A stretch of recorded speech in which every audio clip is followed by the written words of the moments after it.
एक गांव में औरतों की चोटी काटने की घटना होने लगी थी। जैसे ही रात होती, एक चुड़ैल अपने हाथ में खंजर लेकर आती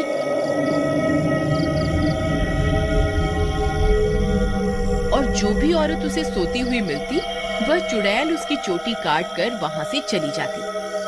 किसी को ये समझ नहीं आ रहा था कि ऐसा क्यों हो रहा है। फिर एक दिन, अरे भगवान, अपने बालों को छुपा कर रखो। पूरे गांव में चोटी काटने की घटना बढ़ती ही जा रही है। कहीं उस चुड़ैल की नजर तुम्हारे लंबे बालों पे चली गई तो वो तुम्हारी चोटी काट कर ले जाएगी। अजी, आपको घबराने की कोई जरूरत नहीं है। किसी चुड़ैल की इतनी हिम्मत कहाँ कि वो मेरी चोटी को हाथ भी लगा सके। अच्छा, ये बात है। जैसी तुम्हारी मर्जी। मेरा काम था तुम्हें होशियार करना। अगर चोटी कट गई तो फिर मेरे पास रोते हुए मत आना। इतना बोलकर भीमा वहां से चला जाता है। फिर रात होने पर वह चोटी काटने वाली चुड़ैल फिर से गांव में आती है। वह अपने शिकार को इधर उधर ढूंढ रही होती है। तभी उसे एक घर की खिड़की से एक औरत सोती हुई दिखाई देती है। वह चुड़ैल उस घर में घुस जाती है और उस औरत की चोटी काट लेती है। जैसे ही औरत की चोटी कटती है, उसकी नींद खुल जाती है। हे भगवान, ये चुड़ैल अंदर कैसे आ गई? हाय, मेरी चोटी कहाँ गई? अरे मर गई रे, इसने तो मेरी चोटी काट ली। तभी वह चुड़ैल उसकी चोटी को लेकर वहां से उड़ जाती है। तभी वह औरत उसका पीछा करती है, लेकिन वह चुड़ैल अंधेरे में कहीं गायब हो जाती है। तभी उसका पति भी उसके पीछे पीछे वहां आ जाता है। क्या हुआ मीना, तुम अचानक इतनी रात को यहाँ क्यों भाग कर आ गई? देखिए ना, इस चुड़ैल ने मेरी चोटी ही काट दी और न जाने अंधेरे में कहाँ गायब हो गई है। हे भगवान, ये क्या हो गया? तुम तो ठीक हो ना? उसने तुम्हें तो कोई नुकसान नहीं पहुंचाया ना? फिर वे दोनों उदास मन से वापस अपने घर आ जाते हैं।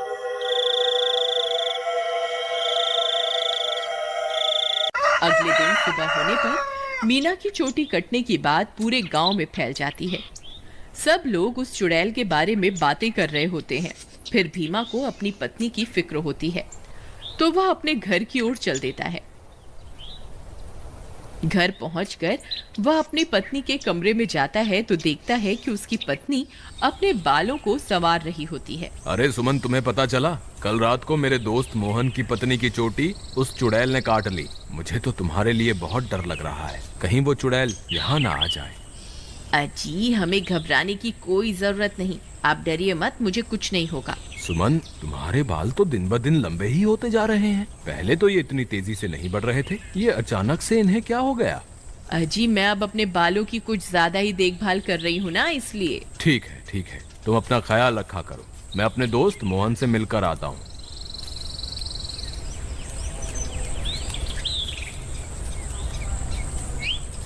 अरे भाई मोहन, तुम कैसे हो? भाभी के बारे में पता चला, सुनकर बहुत दुख हुआ। क्या बताऊं भीमा भाई, जब से मीना की चोटी कटी है उसका तो रो रो कर बुरा हाल है। और बताओ, सुषमा भाभी तो ठीक है ना?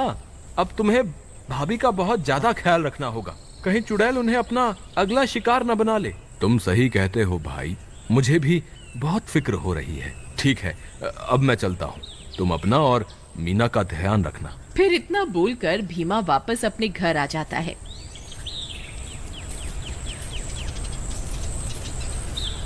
रात होने पर भीमा सो रहा होता है।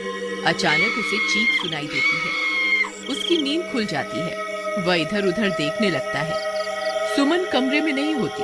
वह बहुत डर जाता है। सुमन, कहाँ हो तुम? सुमन, कहाँ हो तुम? अरे मैं तो लुट गई, बर्बाद हो गई। ये चुड़ैल तो मेरी चोटी काट कर ले गई। हाय, मैं तो लुट गई। अरे, ये किसकी आवाज है? लगता है चुड़ैल ने फिर से किसी औरत पर हमला कर दिया है। मुझे बाहर जाकर देखना होगा। फिर वह भागकर बाहर जाता है और देखता है कि बाहर कुछ गांव वाले खड़े होते हैं। वह उनके पास जाता है। क्या हुआ भाई? ये चीख पुकार कैसी थी? क्या हुआ? सब ठीक तो है ना? नहीं भाई, अभी अभी चुड़ैल इस बेचारी की चोटी काटकर अंधेरे में गायब हो गई। हे भगवान, सुमन तुम कहाँ हो? मुझे वापस घर जाना चाहिए। फिर वह वापस अपने घर की ओर दौड़ पड़ता है। जब वो घर पहुंचता है तो देखता है कि सुमन अपने बालों को सहला रही होती है। वह उसे देखकर हैरान हो जाता है। सुमन, तुम कहाँ चली गई थी? तुम्हें पता है अभी चुड़ैल ने फिर से किसी की चोटी काट ली। क्या तुम्हें बिल्कुल भी डर नहीं लग रहा? सुमन उसकी बातों को अनसुना कर देती है और खुशी खुशी अपने बालों को सहलाती रहती है। सुमन के बाल अब और भी लंबे हो चुके होते हैं। ये क्या सुमन, तुम्हारे बाल तो एक दिन में ही इतने लंबे हो गए, ये कैसे हो सकता है? भीमा सुमन के बाल देखकर घबरा जाता है। उसे समझ नहीं आता कि आखिर ये सब चल क्या